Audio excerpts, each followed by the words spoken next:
All right. So, so I was doing a little reading, little this, little that. It's been kind of a busy day actually, but I took some time off to kind of chill out and stuff. So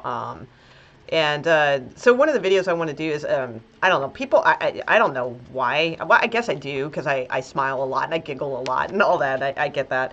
But like even on my other channel, like people have asked, said something in the comments before or what have you. But I've even like people have told me this in person before too, and they're always like, why, how are you always so happy? you know, and uh, and it's interesting, because I never really kind of until I kept like kind of hearing it from like the YouTube stuff, and then like I've had people ask me that before, like I said in person and stuff. So I never really um, considered that, as part of my personality or what have you. And I don't, it's weird because I guess people perceive it that way, but I don't. It's not that I'm not happy, but I don't think I'm an overly joyous person per se. I think it's just more that I get like a lot of things. Like I just get things.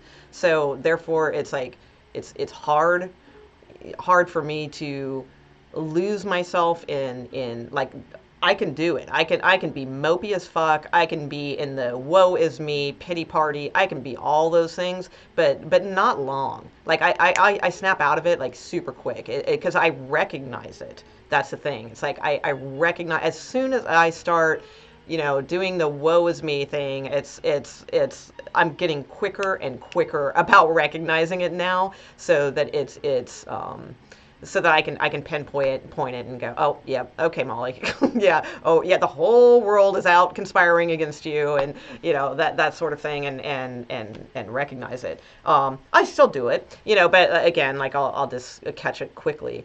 Uh, but as far as so it's kind of like a weird thing to address, I guess, because and I get why people would have that impression because I do. I smile a lot and I laugh a lot and all of those things.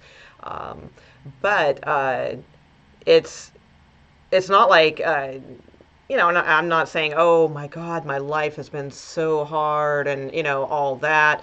I mean, it's all relative. I mean, yeah, I've had some pretty fucked up shit, in my life, but who hasn't really? I've dealt with all the heavy hitters, all it pretty much run the gamut, and seen people waste their life on drugs and end up in the streets. I hung out with street kids when I lived in Hollywood, when I was young. I've I didn't grow up with much. I mean, I had food and I had a place to live, and my mom loved me, and which I think that's a huge. I got to say, I think that was like the huge thing for me that was a saving grace because. All my friends, like growing up and stuff, I just hung out with stoners. I mean, that was it. That was my clique, and everybody was freaking high out of their minds, and I dabbled in everything really. I mean, quite frankly, but I didn't ever. I mean, I wrestled a little bit with some stuff, but I never really super got addicted. I kind of half OD'd one night, and then that was that for me. I was done.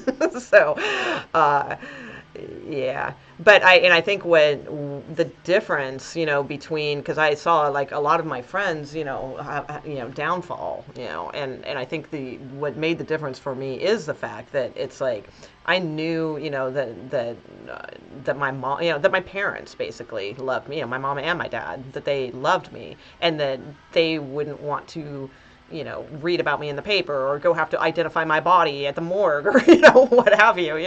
So it's like that probably was my saving grace in that way. And then maybe some other stuff too, who knows? Because I definitely, know that there's some kind of like protection up there because I've been in several instances that were extremely dangerous where I just like kind of magically escaped them. So, but yeah, so all that, everything's been hard. It's my everything's been a fucking struggle. It's life, man. It's a struggle. It's all relative. It's like my struggle's no different than, well, I mean, it is in different ways. I mean, sure, some people, they're like fucking dodging bombs and wondering how they're going to feed their children and things like that. That's not really relative, to my scenario, right? Okay, got it. But it's what I'm saying is, though, that everyone has traumatic experiences. Everybody has like dark stuff. Everybody has just trouble. I mean that it just comes up. So I guess, like I said, the difference for me is that it's like I just kind of see it for what it is. It doesn't make it any better, but it's just, and it's not like expecting it. Like I don't expect it or any of those things, because I know there's a lot of people who are a fan of that too. Like they don't want to think too big about things because they don't want to be let down. I think that's weird as hell. I don't know. I don't understand that concept either. But it's just a matter of when things like really hit hard, or even like there are really fucking hard things, it's just, even then, oddly, it's like I can still smile. I can still find something to smile about. And as devastated, and I've been like knocked down on the fucking floor, devastated before. All right, but it's like I can still find something, and it's. I guess that's what it is. You just got to see that it's just fucking life, and I don't get it any more than, I can read every metaphysical book out there. I can study all the Eastern philosophy. I can meditate till I'm blue. I can do all that stuff, but I don't have the freaking answer. I don't know why we're here. I don't know why we experience all this suffering. I mean, I have a vague idea, and honestly, I think it's probably a very simple answer, and I've touched on that in another video I did on Behind the Limb. But mostly I think it's because that we need it, quite frankly. Because the thing is, life isn't a balance of good and bad, good and evil. It's not.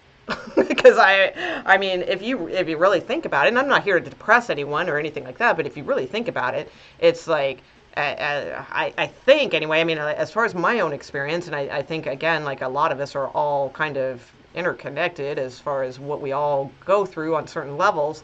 And I mean, the bad things I've been through far outweigh the good things I've had in my life, right? So it's like I'm not really seeing that balance of good and evil, or bad and good, or any of that type of thing. So and that's a whole subject too, because it's like they talk about this, like as above so below, and all these things, and all this duality, and everything has an opposite. And the thing that I think, and I can't say for sure, but is that no, that's what they kind of, whoever they are, want us to think, because there's always that space in between. There's always the space in between. So it's not about as above, so below. It's not about left, right. It's not about sun, moon. It's not about male, female. It's not about like these dualities that we're expecting, because then it's like, obviously it's not, and that's why we're so let down a lot of times in life, because we think that everything is this like duality, and so we're like, fuck, man, why do so many bad things happen to me? And so I mean, that should tell you right there, like if you've ever said that to yourself, that should tell you right there that yeah, it's not as above, so below, left, right, moon, sun. It's not that. Because it's like that alone shows you. Because if it were, if this life, whatever that we're living, were about duality, then it's like we would have a pretty good sense, at least a close balance of good things, bad things. But most of us, if we're kind of honest, it's mostly bad things. It's like I can count the like joyful experiences on this hand, and I can count the bad experiences on like 50 hands. So that's that kind of gives us a clue right there.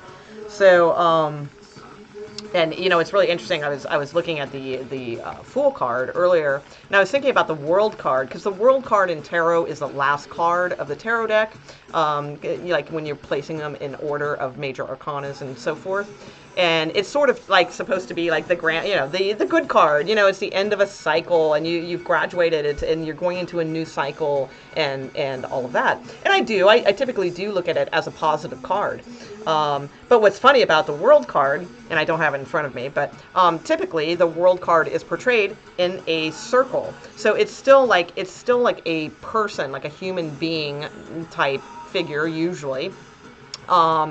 Inside of like the wreath, the victory wreath or what have you, but it's still a circle. So it's like they're still enclosed.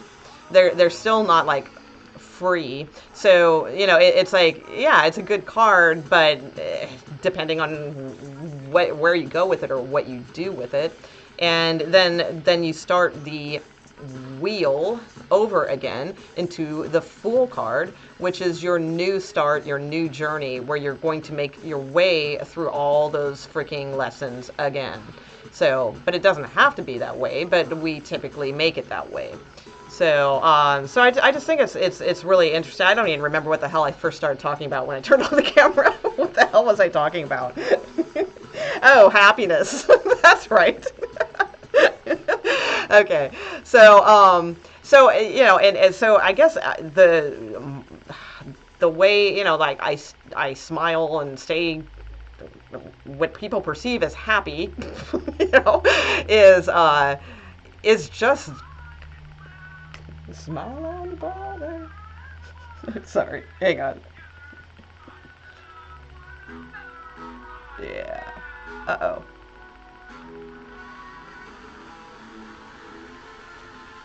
Gotta be a better way.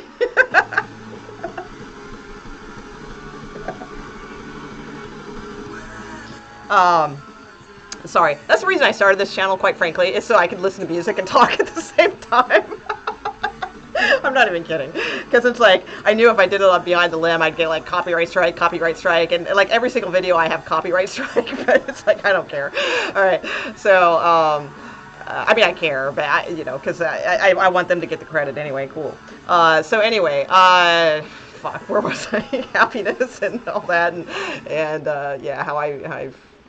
So basically, I just look at things, and they are what they are, and I just smile. Also, a long time ago too, I read, and I'll mention him a lot because I read a lot of his books. It was in a Yogananda book, and Paramahansa Yogananda, and there was something where he mentioned being a smile millionaire, and I thought that was like the coolest fucking thing, because it's like, I don't know, I think that's just a fantastic phrase. It's like, be a smile millionaire, and because it is true, like. And I've actually noticed that too, and there's been studies on it and all that when you do smile, like at somebody, like you're walking by the sidewalk and you smile at somebody, it's like they'll smile back usually, not always, but usually. So it is sort of like an infectious thing, and I don't know if I guess it lifts people's spirits. I don't really understand why just moving your mouth, like that seems to do it, but it does. I'm not sure. That'd be like kind of interesting to understand the dynamics, like the energy exchange of that, because it's like, what if I moved my mouth like like that? It's like, what does that do? You know what I'm saying? It's like, it's just moving my mouth upwards. I don't know why that is like invokes like a happiness or a feeling of happiness or something like that, and people, it's kind of weird. But anyway, so when these traumatic things happen, or life sucks, and woe is me and all that kind of thing, it's like, well, there's always like something, there's like something good somewhere that you can think of that is that can make you smile, I guess. So there's no real key that I have to offer, and I don't know.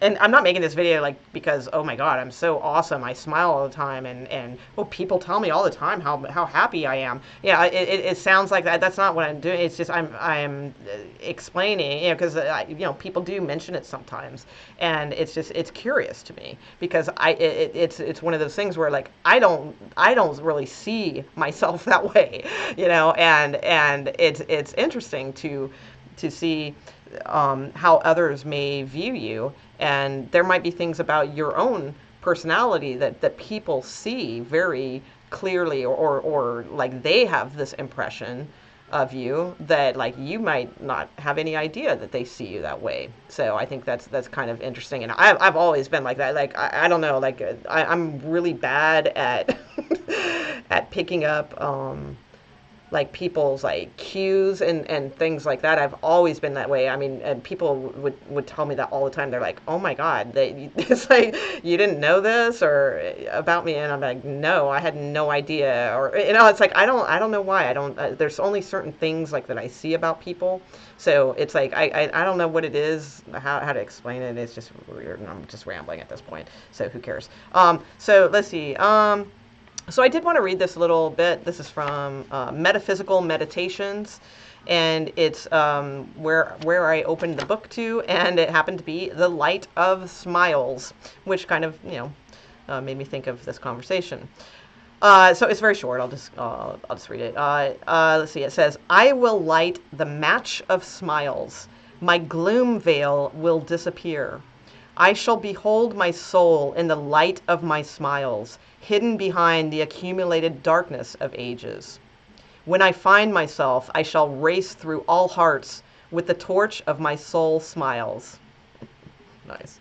"My heart will smile first, then my eyes and my face. Every body part will shine in the light of smiles. I will run amid the thickets of melancholy hearts and make a bonfire of all sorrows. I am the irresistible fire of smiles. I will fan myself with the breeze of God joy and blaze my way through the darkness of all minds. My smiles will convey His smiles," like capital H, His source. "My smiles will convey His smiles, and whoever meets me will catch a whiff of my divine joy. I will carry fragrant, purifying torches of smiles for all hearts." So, I mean,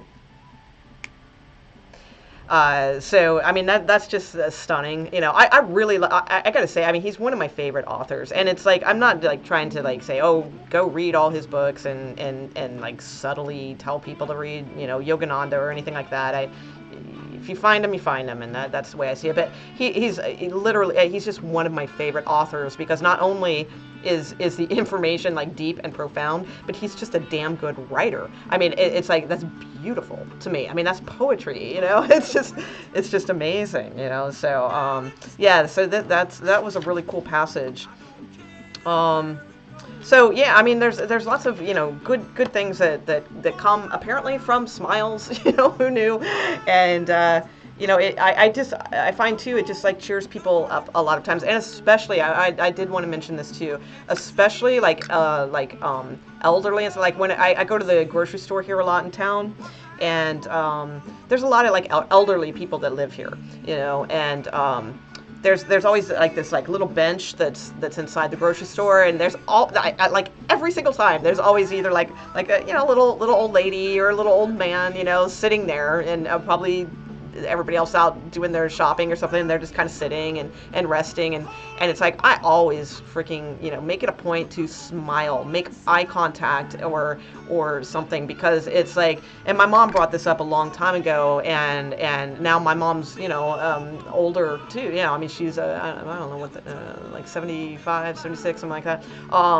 But I can remember when she was probably like 50s or 60s or something, and she was talking about like how at a certain age you just kind of become invisible to people, and I think that that's highly true. And I've been guilty of it myself, and I get it. Like, it's really easy to pay attention to young people. They got their cool outfits on, and their the spry step and all that kind of stuff. But like a shuffling old lady walking by you in the grocery store, and you're not really going to pay much attention to, right?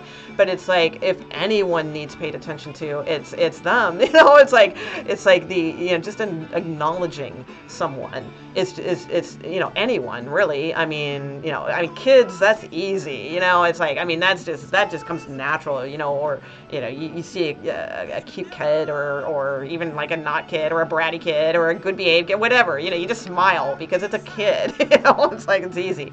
But it's like, train run out of track. Can't you see? So it's like, I think it's really important. You just pay attention, and well, not pay, because we just talked about that, but you know what I mean. But it's nice. It's a nice thing to do, and it's just interesting, because as we get older and stuff, I mean, we see where things go. It's like, I mean, it can be a real experience. It can be very humbling also. So I remember the very first time. I remember it very clearly. The very first time I was called ma'am. And it was like crushing, and it's like, it was like, really? And I was at a drive up. It was like a drive through, like a fast food thing or something like that. And I was like about, I don't know, probably like 30-ish, something like that. And it was a young kid, and it's like, he was at the window, and I pull up in my little convertible, in LA and all that, thinking I'm all bitching and whatever, and cranking my cool tunes or whatever, and pull up to the window, and he's like, that'll be $6.33, ma'am. I'm like, okay. It's like, and it did, man. It like made me like it fucks with your head. So it's like, those types of things. It's stupid, but it is, and it's kind of the way things go, and then that's why I say, when you see kind of like little elderly people just kicking back and stuff, smile, or even maybe hell, sit down on the bench and talk to them a little bit. One of the coolest things I remember, this is, and I'm going to do this video, I just haven't done it yet. I keep wanting to do this video about my partner who died back in 2007, borderline 2008. He was, wow. Really amazing person, and I keep wanting to tell that story, and I will do that at some point. It's just, there's a lot of things involved with that, because it's going to tie into a lot of other things that, like, I don't know. So I got to be careful how I do it. But anyway, he was this really cool dude. He was my partner. We were together for just under 10 years, and he was a lot older than me. He was 25 years older than me, actually. But we went to my family's house and for like Thanksgiving, and it was at my cousin's house, and like there was tons of family, and I think this was the first time they had met him, and people always thought I was like just fucking weird anyway, because he was a really weird dude, and nobody got it, and all that, and so we weren't like super, I mean, we were welcome, but everybody just thought we were weird, kind of deal. So, but there was this like little old lady that I mean, like really little old lady. I mean, she's probably close to 90, something like that, sitting over in the corner. And I remember Don, and that was his name. And he went over to her, and he plopped up her feet on his lap, and took off her shoes and started massaging her feet. It was the coolest fucking thing ever. And like, I mean, everybody just thought that was so weird, and like, what are you doing? and it's all this stupid bullshit. And it's like I was just like smiling my ass off, man, because I thought that was the coolest thing ever, you know. And it's like it just like reassured, you know, any like I mean I already had immense respect anyway, but it's like it was just even like more, you know, just grew more and more as it often did with him. He was just like a very unique individual. But I mean, I just thought that was just so fantastic, and she loved it. You know, she was just, you know, I could tell, you know, she was just like totally just enjoyed it, and enjoyed the attention probably, and probably enjoyed a fucking foot massage. You know, who wouldn't? So I don't know. I think, you know, things like that are really cool, and you know, just, you know, spending some time with things. And I really got off topic, but anyway, so smile. All right, I'll leave it there. I know I rambled way too long, and you know the Pixies are on, so now I gotta rock out and dance around the house. All right, see ya.